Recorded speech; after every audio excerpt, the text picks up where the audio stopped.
জীবনটা না অনেক প্র্যাকটিক্যাল, সময় অনেক স্বার্থপর।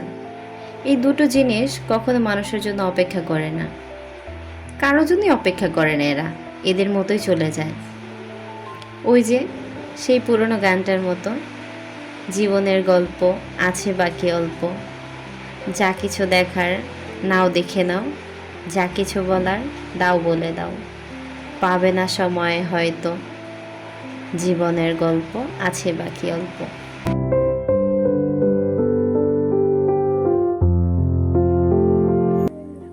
আসসালামু আলাইকুম। মেঘলাস ওয়ার্ল্ডে সবাইকে স্বাগতম করছি। আমি মেঘ, ঢাকা থেকে বলছি। কাছে এবং দূরে, দেশ এবং দেশের বাইরে, যে যেখান থেকে আমার ভিডিওটি দেখছেন, আশা করছি সবাই আল্লাহর রহমতে খুব ভালো আছেন।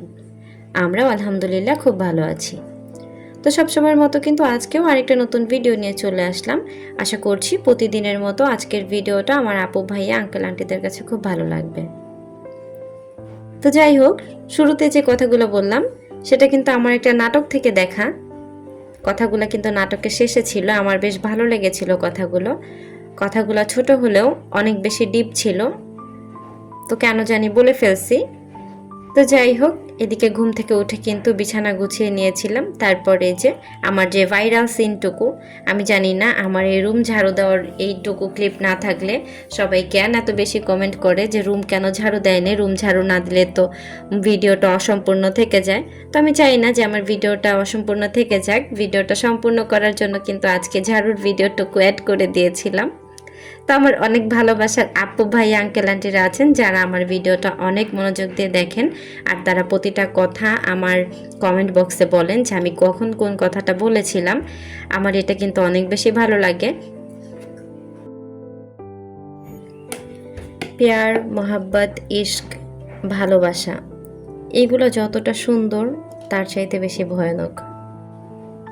আর এর মধ্যে যে ইগনোর ব্যাপারটা, সুইসাইডের চেয়েও ভয়ানক যন্ত্রণাদায়ক। একবারে কাউকে মারবে না, তিলে তিলে ভিতর থেকে শেষ করে দেবে। তো এই যে পেয়ার, মহাব্বত, ভালোবাসা, যেটাই করে না কেন বুঝে শুনে ওই রকম মানুষের সাথেই করবেন। যাই হোক, আমি জানি না ভাইয়া কোন কথাটা থেকে আজকে এই কথাটা আমাকে লিখে দিছে। যাই হোক, আমি ভাইয়ার জন্য কিন্তু সবসময় দোয়া করি আর অনেক অনেক ভালোবাসা রাখি। সবসময় ভালো থাকেন, সুস্থ থাকেন আপনি। তো এদিকে কিন্তু আমি আজকে রান্না করে নিয়েছিলাম। বাসায় কিন্তু তেমন মুরগি ছিল না, মানে ফার্মের মুরগি ছিল ওইটুকুই, আর দেশি মুরগি ছিল। তো দেশি মুরগি দিয়ে না বিরিয়ানিটা আমার ভালো লাগে না, তো এই জন্য আমি কিন্তু সেটা নিইনি। যতটুকু ছিল ততটুকু দিয়ে রান্না করে নিয়েছিলাম। তো আমি কিন্তু আজকে পুরো রেসিপিটা দেইনি এখানে, কেন যেন ভিডিও করতে ভালো লাগছিল না, কোনো কাজও করতে ইচ্ছা করছে না। 2 দিন ধরে শরীরটা খুবই টায়ার্ড লাগতেছে, কেন আমি জানি না সেটা, কিন্তু অনেক টায়ার্ড লাগে, ভালো লাগে না কাজ করতে। তো এই কারণে ভিডিওগুলোও কিন্তু ফুল করা হয় না, একটু একটু করে ক্লিপ নিয়ে রাখি, তারপর জাস্ট এডিট করে দিয়ে দেই। তো এই যে আমি কিন্তু কথা বলতে বলতে বিরিয়ানি রান্না করে ঘরে নিয়ে এসেছি। তারপর কিন্তু এই যে সুন্দর করে নিজের প্লেটটা গুছাই নিয়েছিলাম। আর আফসোসের কথা হচ্ছে বাসায় কোনো সালাদ ছিল না, শসা টমেটো কিছুই ছিল না। তো এই কারণে কিন্তু শুধু পেঁয়াজ, কাঁচামরিচ আর আমার লেবু তো অল টাইম থাকবে, তো এটা দিয়ে কিন্তু খেয়ে নিচ্ছিলাম, মানে খেতে বসে পড়েছিলাম। তো তারপর কিন্তু আমি খাওয়া শুরু করেছিলাম। আর ওইদিকে আপনার ভাইয়া বলতেছিল যে হায় রে, কবে যে এই ইউটিউব থেকে বের হবে, ক্যামেরার বাইরে আসবে। নিজে ভিডিও করার জন্য আমাকে পর্যন্ত খেতে দেয় না, সারাদিন বসায় রাখবে, নিজের প্লেট সাজানো হবে, খাওয়া হবে, তারপর আমাদেরকে খেতে দিবে। তো আমি কিন্তু খাচ্ছিলাম এইদিকে, আর ওইদিকে কিন্তু তারা বাপ বেটে শুয়েছিল আর বলতেছিল যে সিয়া দেখো কখন শেষ হয়, তারপরে কখন আমাদেরকে খেতে দিবে। তো তাদের কথায় আর আমার কি যায় আসে, আমি বলছি যে ঠিক আছে থাকো, আমি তো তোমাদেরকে বলি না যে তোমরা আমার জন্য ওয়েট করো, তোমরা তোমাদের মতো নিয়ে খেতে থাকো, সেটা তো করো না। তো তারা কিন্তু ওয়েট করতে থাকে যে কখন আমি খাওয়া শেষ করে, মানে আমার ভিডিওটুকু শেষ করে তারপর তাদেরকে খেতে দিব। তো আমি যখন ভিডিও করি দেখা যায় যে আগে আমার খাবারটাকে রেডি করে নিই, তারপর আমি খাবার খেয়ে ভিডিও কাট করে তারপর ওদের জন্য খাবার রেডি করি। সবসময় কিন্তু এটাই হয়। আমি কিন্তু আজকে আমার সিক্রেটটা বলে দিলাম।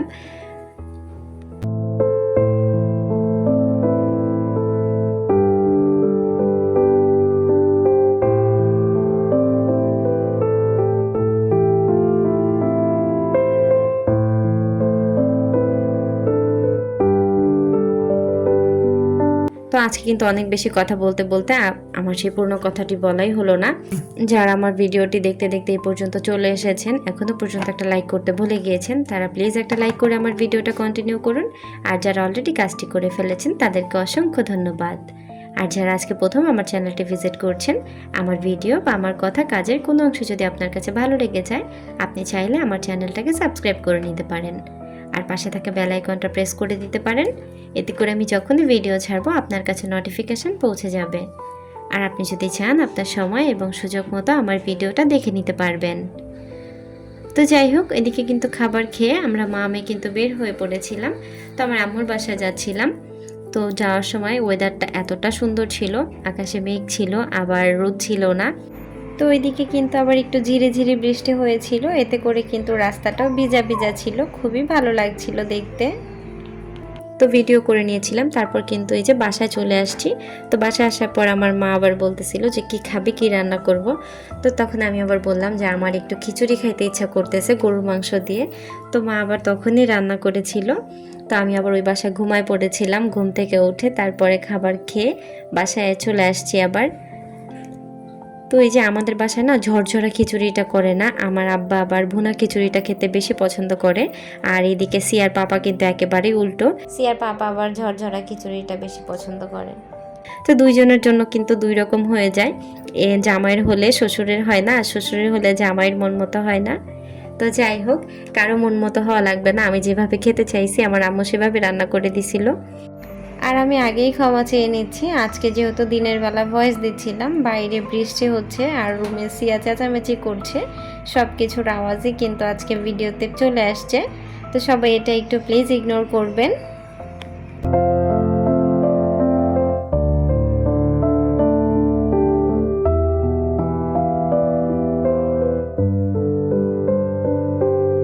তো তারপর আমি কিন্তু খাবার খেয়ে নিয়েছিলাম, আর সিয়ার পাপা কিন্তু যায়নি। তো তার জন্য কিন্তু আবার আমার আম্মু খাবার পাঠিয়ে দিয়েছিল। তাকে ফোন করেছিল যাওয়ার জন্য, তখন তার কাজ ছিল, কাজের প্রেশার বেশি ছিল, যেতে পারেনি। তো আমি যখন আসছিলাম তখন আবার আমার কাছে দিয়ে দিয়েছে। তো আমি কিন্তু বাসায় চলে যাচ্ছিলাম। তো আজকের ভিডিওটা এই পর্যন্তই। সবার সুস্বাস্থ্য কামনা করে আজকের ভিডিওটা এখানেই শেষ করছি। সবাই ভালো থাকবেন, সুস্থ থাকবেন। আল্লাহ হাফেজ, আসসালামু আলাইকুম।